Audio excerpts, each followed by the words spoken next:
Olá,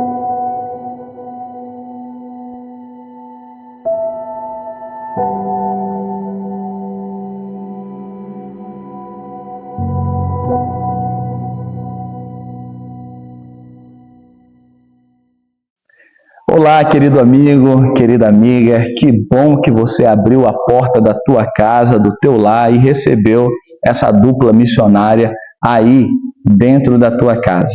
Que o Senhor Deus abençoe o esforço dessa dupla e que bênçãos sem medidas venham sobre o seu lar.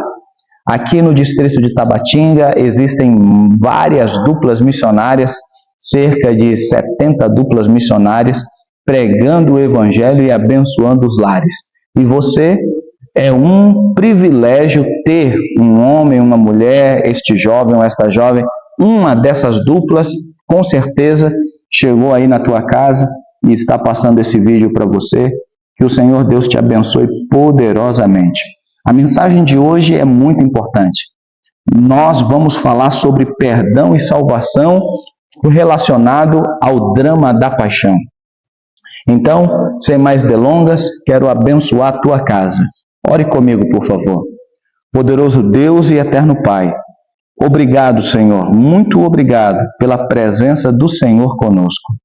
Ao estudarmos a tua palavra neste momento, fale aos nossos corações, afaste de nós tudo que o inimigo trouxer e coloque em nós e em nossa casa as bênçãos dos céus. No eterno nome de Jesus. Amém. Perdão e salvação. Como é bom receber perdão e como é maravilhoso termos a certeza da salvação. Vou ler o teu guia de estudo, essa parte aí que está em amarelo, essa aqui, isso mesmo. Esse guia de estudo, nós vamos começar a leitura agora. Muitas vezes somos tomados por um sentimento de culpa ao olharmos para a nossa condição. Nos sentimos como pecadores e imaginamos que não somos dignos do perdão de Deus. Então, tentamos, de todas as maneiras, fazer alguma coisa para merecer a salvação.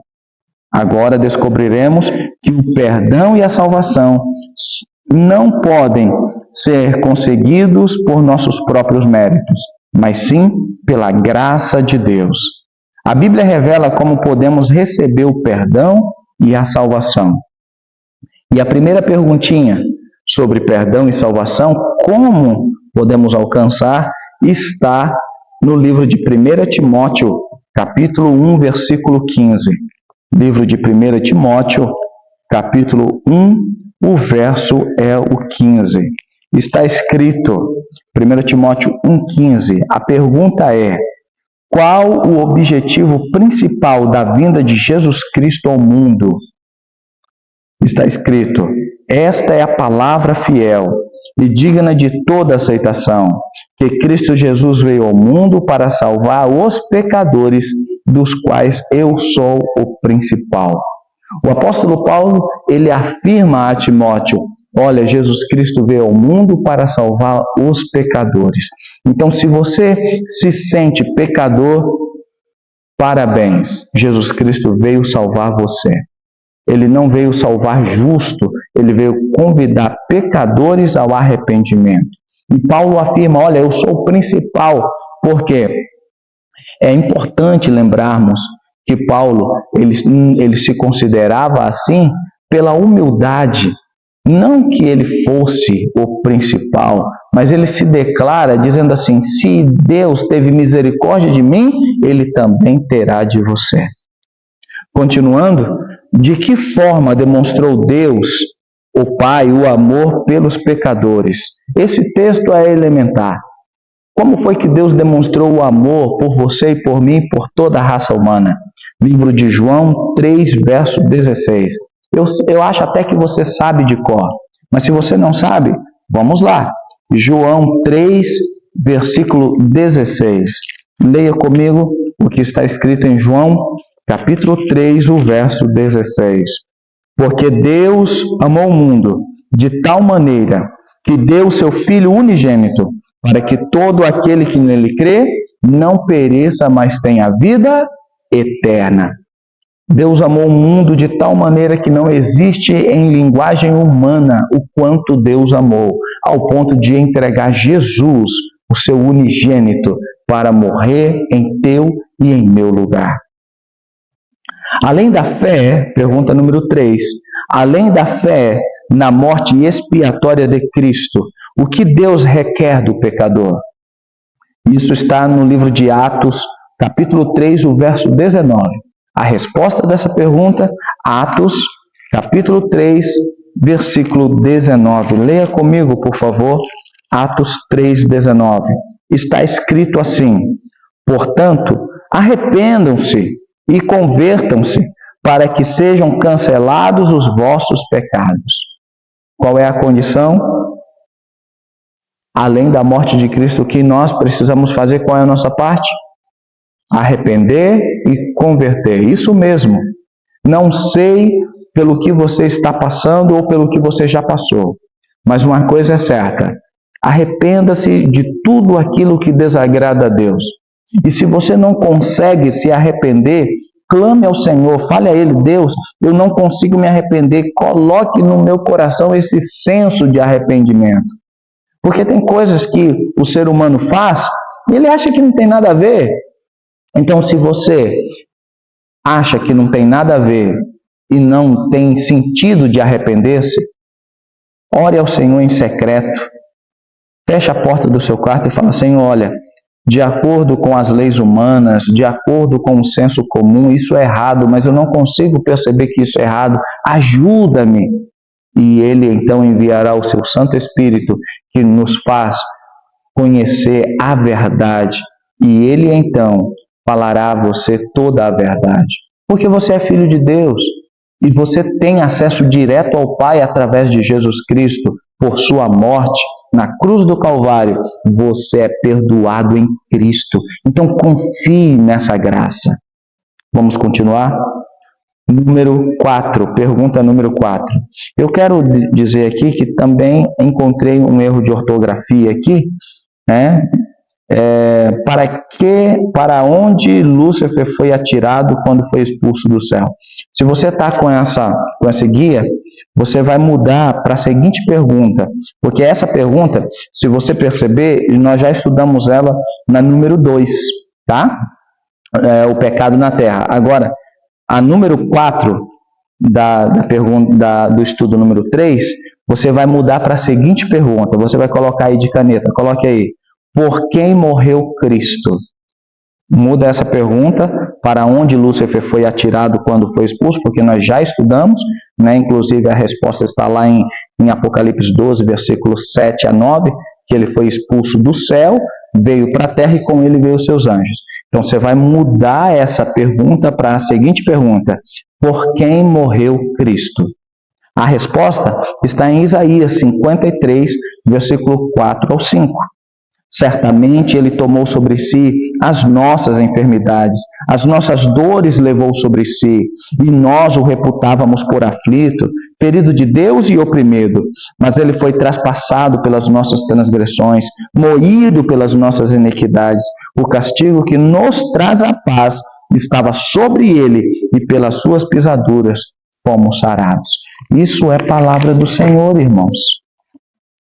Então, por quem foi que Cristo morreu? Morreu por mim, morreu por você. Isaías 53, do versículo 4 ao 5, diz que pelas suas pisaduras fomos sarados. Ele levou sobre si as nossas enfermidades. E talvez você pergunte: e por que tem muita gente doente, já que ele levou sobre si as nossas enfermidades? Deixa eu te explicar uma coisa.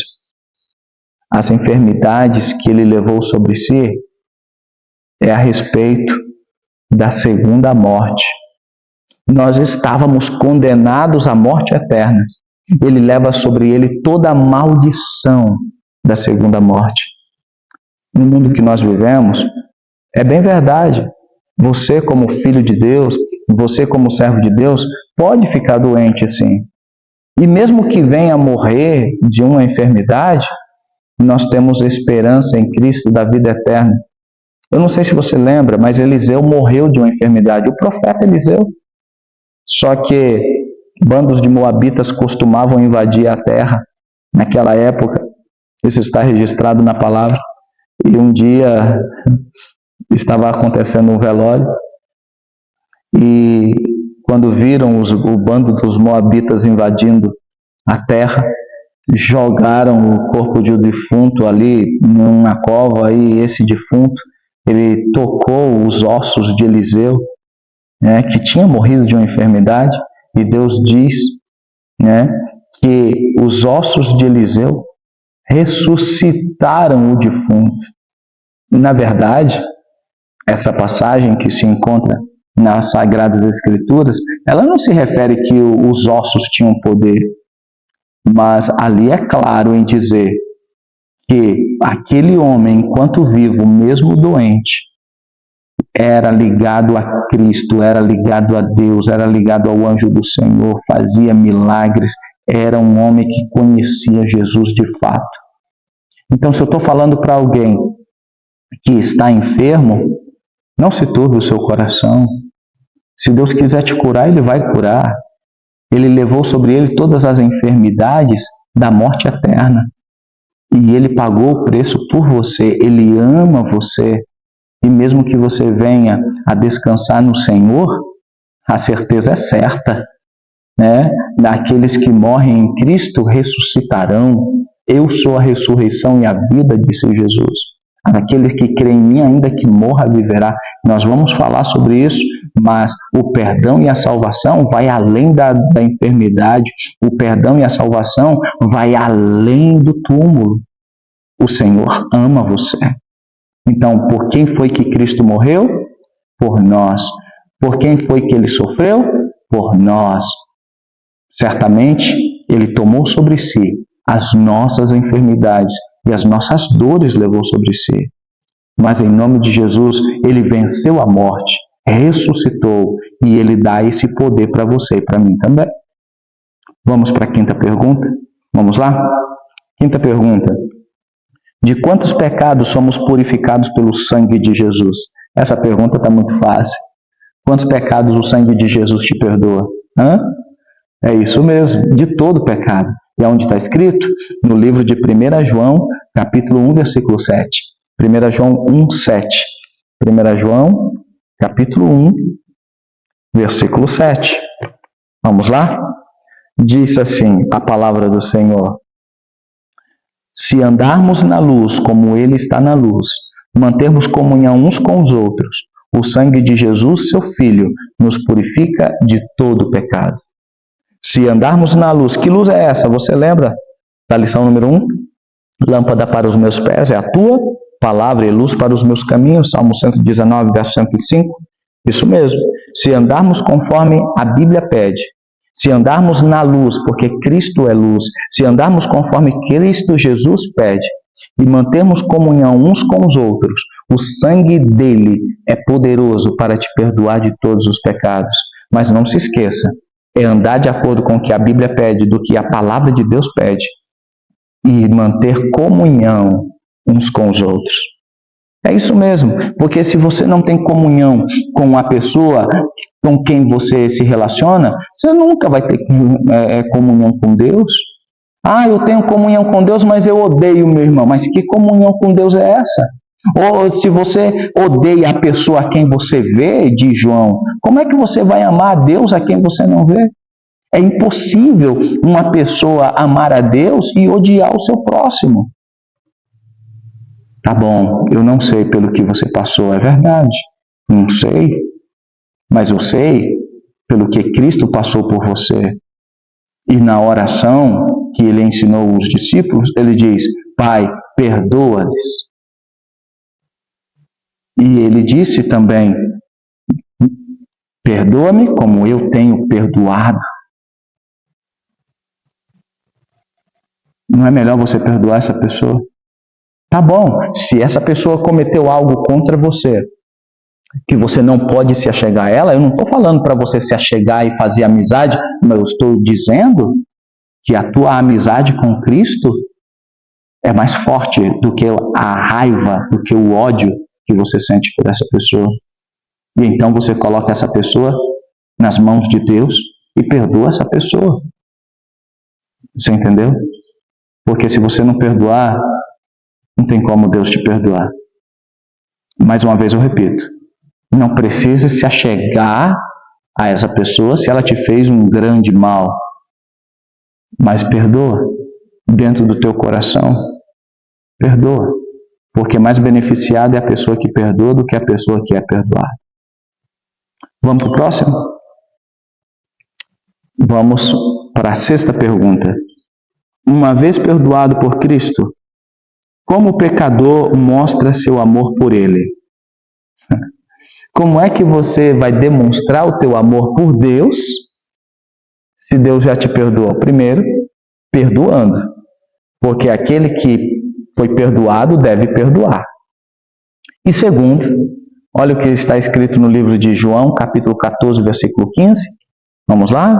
João, capítulo 14, o verso é o 15.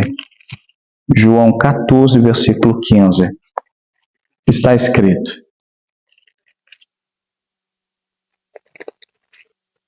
João 14, versículo 15. Se vocês me amam, guardarão os meus mandamentos. Você percebe que é o amor? Se você ama, então é contrário de ódio. Quem odeia não ama. Então, se você ama, você vai obedecer aos mandamentos, guardar os mandamentos. Eu já vi pessoas com medo guardar mandamento. Mas Deus não está falando, se você tem medo, guarde os mandamentos. Não. Deus está falando o quê? Se você ama. Ou seja, todo ódio, toda angústia, toda dor, você tem que lançar fora, confiar em Cristo, perdoar. E a partir do momento que você perdoa, você ama. E se você ama, obedece aos mandamentos. E os mandamentos, então, a base deles é o amor. Se você ama, você obedece. E obedecendo, você será salvo. Mas você não é salvo porque você obedece. Você obedece porque você ama. Então, no final das contas, o amor te salva.